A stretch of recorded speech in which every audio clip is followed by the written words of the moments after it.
एक पीर जी थे। वो हर हफ्ता अपने मरीद के पास भत्ता खाने के लिए जाते थे। मरीदनी को ये बुरा लगता था। एक दिन मरीदनी ने अपने शौहर से कहा, आपका पीर कैसा है? अजान हो जाती है मगर पीर जी को पेट भरने से ही फुर्सत नहीं मिलती। कभी इनसे पूछो कि नमाज भी पढ़ते हो। मरीद को ये बात बहुत माकूल लगी और पीर जी से जाकर कह दिया।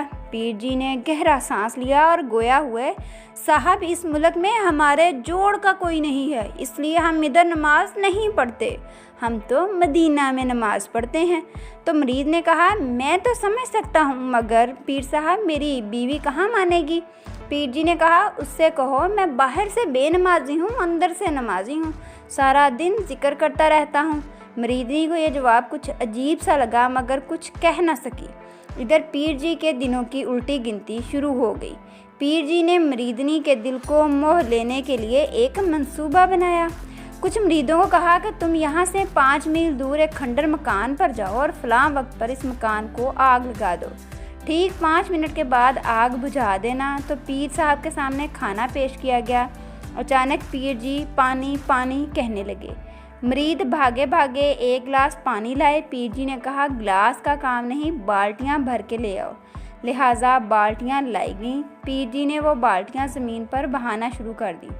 कुछ देर बाद सुकून से बैठ गए। मरीद ने पूछा कि अचानक आपको क्या हुआ था? पीर जी ने फरमाया कि यहाँ से 5 मील दूर एक मकान में आग लग गई थी, बस मैं उसको बुझा रहा था। मरीद ने कहा, सुबहान अल्लाह, और पीर जी पर निसार होने लगे। बीवी से कहा, तू मेरे पीर पर शक करती है, देखो मेरे पीर की करामत। मरीदनी ने तहकीक करवाई तो वो वाकई सच था। मरीदनी भी इतने लोगों का खाना पका पका कर तंग आ चुकी थी। आखिरी बार उसने मीठी सेवइयाँ पकाई और चीनी न डाली। मरीद जी बर्तन लेकर पीर के पास पहुँचे। इधर मरीदनी भी कपड़े धोने लग गई। पीर जी ने टेस्ट किया तो फीका था। मरीद को चीनी का कहा। मरीद बीवी से चीनी नहीं डाली गई। मरीदनी डाली है, शायद एक जगह से फीका हो। दूसरी तरफ से खा कर देखें। पीर जी ने दूसरी तरफ से भी टेस्ट किया तो वही हाल था। अब मरीद जी को इस बात पे गुस्सा आया। फिर क्या होना था, लाल पीला होकर बीवी के पास पहुंचा, लड़ाई करने लगा। इधर बीवी को भी इसी वक्त का इंतज़ार था। उसने डंडा उठाया और पीर की तरफ लपकी।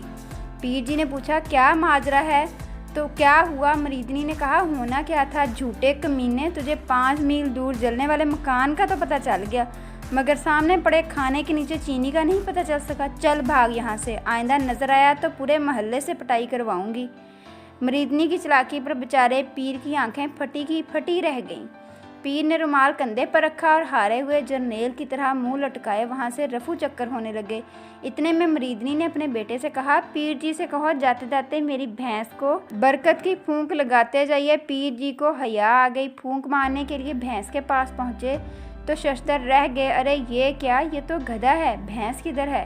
बेटा अम्मी से। उसने अम्मी से पूछा, अम्मी भैंस तो नहीं खड़ी। अम्मी ने कहा, पीर जी से कहो ये देखने में गधा है मगर अंदर से भैंस है। तो लड़के ने जब ये अजीब बात पीर जी को सुनाई, पीर जी ने सुर्ख आंखें निकालते हुए कहा, तुम लोग पागल हो। मरीदनी जी ने कहा, तुम भी तो अंदर से नमाजी हो सकते हो, तो क्या ये गधा अंदर से भैंस नहीं बन सकता पीर जी? इसके साथ ही पीर जी को वहाँ से रफू चक्कर होना पड़ा। उम्मीद है आपको ये कहानी पसंद आई होगी। अगर आप इस चैनल पर नए हैं तो हमारे इस चैनल उर्दू ऑफिशियल को सब्सक्राइब जरूर कर लें। उसके साथ ही बेल आइकन भी प्रेस कर लें ताकि आपको इस तरह की तमाम वीडियोस का नोटिफिकेशन बर वक्त मिल सके। Thanks for watching.